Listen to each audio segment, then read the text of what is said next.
Attardons-nous ensuite sur les CPAS. Un CPAS ou centre public d'action sociale assure la prestation d'un certain nombre de services sociaux et veille au bien-être des citoyens les plus démunis.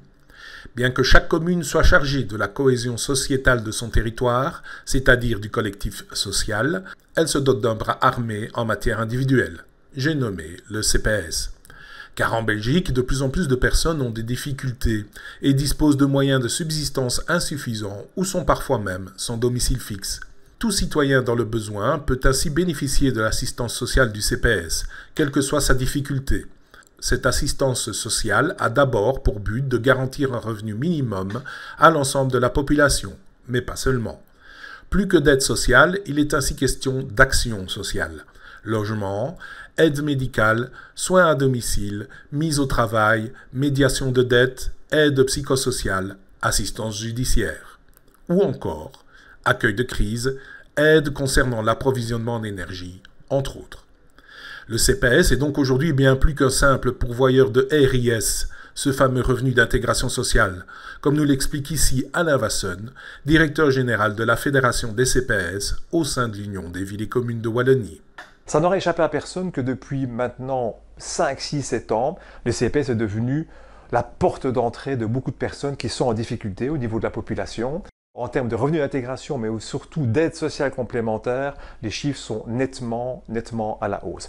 On voit vraiment que le public qui se tourne vers les CPAS s'est diversifié d'année en année, et maintenant on accueille de plus en plus de jeunes, de plus en plus d'étudiants, de plus en plus de personnes âgées, de plus en plus de ce qu'on appelle des travailleurs pauvres, donc des personnes qui ont un boulot, qui ont un revenu, mais qui, compte tenu du contexte, ne parviennent quand même pas à gérer et à nouer les deux bouts.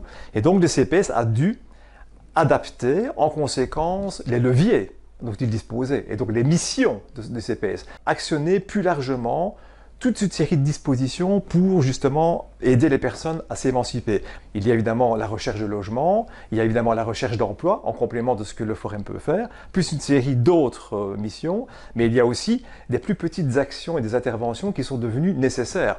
En gros, en 2015, il faut retenir que toutes les personnes qui, suite à l'annonce par le fédéral de la fin des allocations d'insertion, sont sorties des rangs du chômage, un tiers est allé au CPAS. Donc on transfère en fait la charge d'une caisse à l'autre. La première source de financement qui est la plus importante, elle vient du fédéral, qui intervient dans le remboursement entre 50 et 75% du revenu d'intégration. La région, en complément, vient intervenir pour toute une série d'aides spécifiques. Et le troisième point, c'est la dotation communale. Ça veut dire quoi? Ça veut dire que la commune vient compenser le manque à gagner des recettes au niveau du CPAS. Et c'est clair que dans cette situation-là, les CPAS sont sous pression, à la fois sur le plan humain et sur le plan budgétaire. Et donc, l'avenir du CPAS, il va clairement dépendre de la priorité que les trois gouvernements aux trois niveaux de pouvoir vont accorder au social justement et à la précarité des personnes pour aider l'institution qui est devenue le pivot social que sont les CPAS.